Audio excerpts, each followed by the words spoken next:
The latest infection data for England has been released. In England, around 1 in 60 people have tested positive for coronavirus. This number is higher in London, North East England, Yorkshire and the Humber, with 1 in 45 people likely to test positive in the North East. Infection rates are lower in the West Midlands, with around 1 in 75 people testing positive on average. Well, with us now is Sky's Ashish Joshi, who's in West London for us. Ashish, break down these figures for us. What do you make of all of this?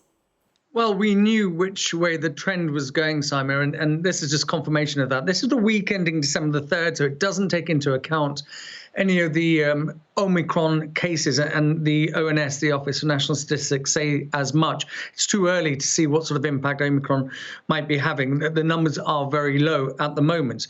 But all of the numbers in England, in Northern Ireland, Wales and Scotland, they're all going upwards. And we saw that with the pattern over the last week. We saw that numbers were reaching 44, 45, 50,000 yesterday of number of infections. And these are the infections in residential homes. So these are not in care homes or hospitals, but these are in residential homes, in community settings. And these are people who've tested positive on a PCR test. We know that the trend is upwards at the moment.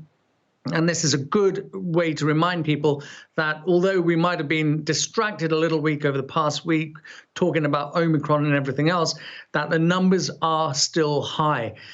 Luckily, because of the vaccine rollout, these aren't being transferred into hospitals, but the hospitals are busy anyway with their own backlog, but they're not dealing with a surge in COVID cases or hospitalisations. But it is a reminder that we are still very much in a pandemic, still dealing with the Delta variants.